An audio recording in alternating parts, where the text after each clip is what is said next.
জেবির অন্দরে উত্তাপ একদম তুঙ্গে। এটা এখন প্রায় ওপেন সিক্রেট যে সৌরভ বনাম অভিষেক ডালমিয়া, এটা এতদিন হয়তো মানে প্রকাশ্যে ছিল না, তবে ওই যে প্রকাশ্যে চলে আসলো অভিষেক ডালমিয়ার লেটার ইন্দ্রনীল খাকে দেওয়া নিয়ে, এবং সেটা সোশ্যাল মিডিয়ায় পোস্ট। তারপর আজকে সৌরভ গঙ্গোপাধ্যায় নিজে গিয়ে দেখা করেন এবং তার তরফ থেকেও কিছু গুরুত্বপূর্ণ বিষয় নিয়ে চিঠি দেওয়া হয় ইন্দ্রনীল খাকে। এবার বিষয় হচ্ছে যে একটি পদ নিয়ে মানে যুগ্ম সচিব মদন ঘোষ এই পদ নিয়ে কিন্তু একটা মানে জটিলতা তৈরি হয়েছিল আগেই, এবং এর আগেও আমরা দেখেছি যে একটা বয়সসীমা পার হয়ে যাওয়ার পর কেন আছেন এটা নিয়ে বিতর্ক তৈরি করা হয়েছিল, এবং বিতর্কটা চলছিল এখনও। তবে জানিয়ে রাখি, আমাদের সূত্র যেটা বলছে যে এই মদন ঘোষ অলরেডি কিন্তু ইস্তফাপত্র জমা দিয়েছেন।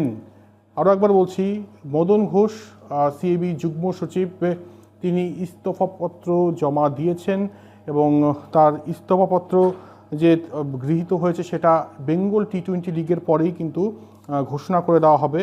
এবং আমরা যেটা জানতে পারছি, জুলাইয়ের শেষ সপ্তাহে স্পেশাল জেনারেল মিটিং এসজিএম হতে চলেছে সিএবিতে। এবার প্রশ্ন যে এই যে যুগ্ম সচিব, এই যে পদটা ভ্যাকেট হচ্ছে, সেখানে কি অভিষেক ডালমিয়া তার ক্যান্ডিডেট দেবেন? তাহলে কিন্তু এটা একদম পরিষ্কার হয়ে যাবে যে লড়াইটা এবার আর মানে লুকিয়ে হচ্ছে না, লড়াইটা একদম সামনাসামনি হচ্ছে।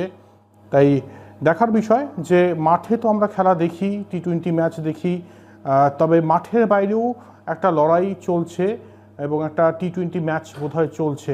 তাই দেখার বিষয় যে কি দাঁড়ায় আগামীতে। আমরা সব খবরের আপডেট দিতে থাকবো। তবে জানিয়ে রাখি যে মদন ঘোষ, যাকে নিয়ে এত বয়স বিতর্ক এবং যাকে অনেক জায়গা থেকে বলা হচ্ছে তিনি কেন আছেন এখনও সিএবি পদে, তবে জানিয়ে রাখি যে তিনি অলরেডি ইস্তফাপত্র জমা দিয়েছেন এবং সেটার ঘোষণাটা বেঙ্গল টি-20 লিগের পরে হবে।